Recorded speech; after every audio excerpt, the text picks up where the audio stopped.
Once you understand this, your IELTS reading score can improve surprisingly quickly. I'm talking about knowing how IELTS reading tests really work and avoiding the traps that make students lose marks for reasons that have little to do with their English skills. I've seen this in real IELTS exams myself, and so many of my students improved their reading scores using the same 7 strategies I'm going to share in this video. Let's start with the common expectation, which is often not true, and this is expecting to locate your answers too quickly. I think the best way to explain is to show you 2 real examples from official practice tests, and you'll see for yourself. Take this example about the kakapo, a parrot. The statement says, there are other parrots that share the kakapo's inability to fly. And in the passage we read, it is the world's only flightless parrot. That is enough. We don't need to read the whole paragraph. There is a direct contradiction, and we can immediately say the answer is false. But it doesn't always work this way. Let me show you another example from part 3. That's where we have yes, no, not given questions instead of true, false, not given. Look at this statement. Phones have a greater impact on our stress levels than other electronic media devices. And you may soon find this sentence. Repeatedly checking your phone is related to stress. Okay, so you know that's the part of the passage where the answer is. But to actually say what the answer is, you need to read it all, only to figure out the answer is not given. And this is a very important point. That's exactly why section 3 is harder. You need to locate the correct area of the passage, but then you need to read sometimes like the whole paragraph carefully enough to see what is really being claimed and what is not. And this point is not only true for not given answers or yes, no, not given questions. There is an overall trend you can see throughout your reading section. And if you expect to find your answer quickly and then you can't, it's very easy to rush the decision to save time and get your answer wrong. So that's where mistakes start to happen. And that leads us directly to the next trap. Because once you finish answering the first set of questions, it's easy to assume that answers to the second set will be further down the passage. Is it true? And in older tests, that was often more or less true. If you have a look at this old example from official Cambridge practice tests, so this one is number 16, which was published 4 years ago, but I know many students are still using it today. So here the structure is quite tidy. We have 2 sets of questions, and you can answer the first set by reading the first half of the text, and answer the second set in the second half, a clear order. And some students still expect to find the same order in current tests. And don't get me wrong, you may or may not. Like in this test I want to show you. So you've seen the passage. Again, it's coming from book number 20. And again, we have 2 sets of questions. And you can find some of the answers to the first set at the beginning of the passage. Then there are some paragraphs with no answers at all. And then you continue to find your answers further down. And once you're done, you switch to the second set of questions, but you cannot continue reading the passage. You need to return earlier because some of the answers to question set 2 overlap with the earlier part of the text, and then they continue further down right until the end. And this is one reason why reading now feels less predictable to many students. And it's not always enough to just read the passage from start to finish. You really need to find where your answers are. Once you locate where the answer is, you need to figure out what the actual answer is. And there is a very common misunderstanding in IELTS. It's related to true, false, not given, and yes, no, not given questions used in absolutely every test. And this is misunderstanding not given answers in particular. Here's how it works. You read the question, you start reading the passage looking for your answer, and after some time you cannot find it. And you say, okay, it's not given. This is not how it works.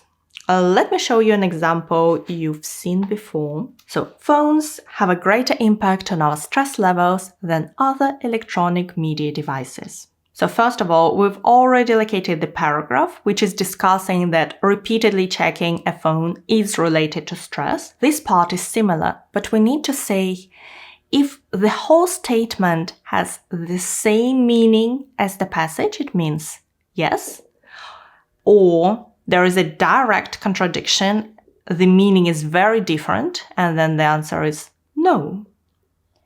Or we just can't say. So, our statement says that phones have a greater impact than other electronic media devices. So we need this comparison. Can we find it? Well, actually, no. So we can't say if phones have a greater impact or a lesser impact. And this means the answer is not given. So not given doesn't mean the passage says nothing about this area at all.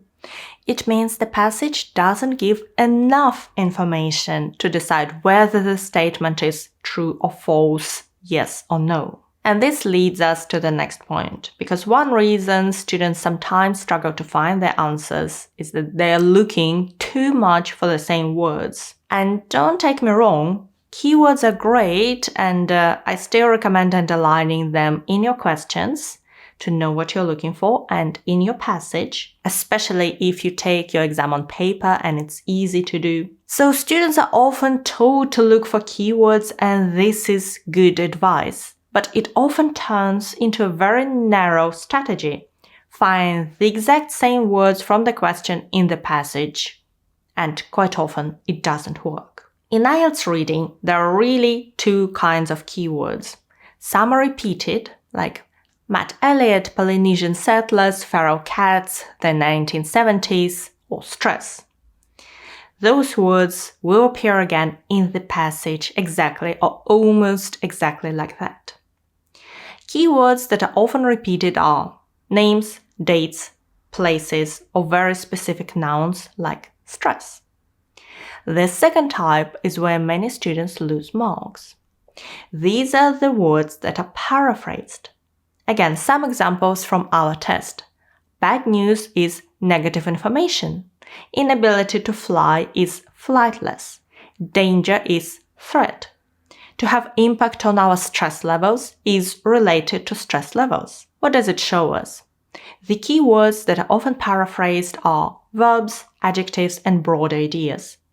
It really helps to understand whether you're likely to find the same keywords in the passage, or you need to concentrate on the meaning and not the words. And that matters even more in the next section, confusing tasks that look similar but work differently. This is a very easy mistake to make. So have a look at two matching tasks.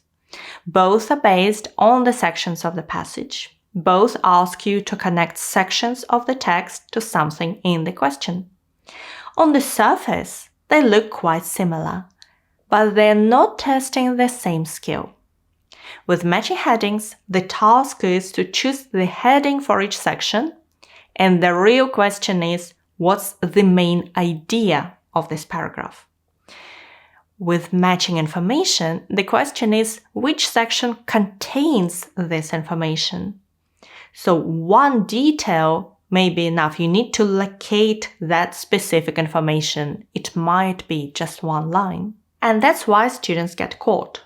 In matching headings, for example, it's very easy to choose a detail covered in the paragraph instead of the overall meaning. And quite often there will be headings that reflect those details, basically traps. You should ignore them and concentrate on the main idea. And vice versa, in matching information, you should really concentrate on locating that specific information in the passage. One thing that's similar between matching headings and matching information is how you solve them. You start with the passage. You read section A, match it, or at least try to match it. Then you read section B, match it, section C, and so on. And then you return to those sections you couldn't match the first time round. And it's very easy to assume that all matching tasks work the same way, but that's not true. So matching sentence endings is different. And here, starting with the paragraph is not the most efficient strategy because the questions are in order. It means the questions are asked in the same order as you can find this information in the passage. So you're going to answer question number 31, then 32, and so on. And a much more efficient approach is to start with questions. Read the sentence beginning, find where that idea appears in the passage, and then choose the ending that fits both the meaning and the grammar. And then you read the next sentence beginning and you resume reading the passage, and so on. In IELTS reading, it really does help to understand the different task types, how they're built, and what strategy works best for each of them. And on this channel, I've made a decision to publish all my listening and reading content for free here on YouTube. So these videos are available for you, and you can find them in the IELTS reading playlist. But an even better place to start is my free IELTS study plan. It takes you through the essential steps of your preparation and it links you to the latest videos you need to watch, so you can work through them and know you've covered all the key areas properly. Okay, another problem that becomes obvious quite quickly is that 60 minutes is not much time for IELTS reading, if we put it mildly. And this piece of official instructions makes things even worse. If I open an official test, one of the first things I read is, you should spend about 20 minutes on questions 1 to 13, basically on the first section. It sounds reasonable. So 3 passages, 60 minutes, 20 minutes each. But passage 1 is usually easier, passage 2 is harder, and passage 3 is usually the slowest and most demanding. So try this time split and see if it works for you. 15 minutes for passage 1, 20 for passage 2, and 25 for passage 3. And please note, it doesn't mean passage 1 matters less. You still need to make sure that doing it faster doesn't mean doing it less accurately. But passage 3 needs more time and you need to protect it. And if you're a stronger student, you may be able to move even faster and finish section 3 with a few minutes to spare. Then you can check your answers or go back to the questions you couldn't answer straight away. And of course, to practice your timing, the test should be just like the real exam test, right? And this leads us to the next point. Relying too heavily on practice materials that are not that close to the real thing. The official Cambridge books are the closest to the real test because Cambridge English is the organization that writes the exam papers. All the Cambridge books are very useful. They may take you 70 or 80% of the way there. But if you want the closest possible practice, then the latest Cambridge books are better. And that's especially important now because some of the newer patterns in reading feel less predictable than they used to. And I would also be careful with tests from other platforms. Even IDP or British Council materials are slightly different from Cambridge. And tests from unofficial platforms may be even further away. They may be simpler, more difficult, just different. They may contain mistakes, which will confuse you. So the next step in your preparation would be to learn about different types of tasks and the strategies to solve them. And you can do it in this video here. And don't forget to download my free IELTS study plan that will help you prepare for all 4 sections of your test. And thank you so much for watching me today. Good luck with your preparation and your exam.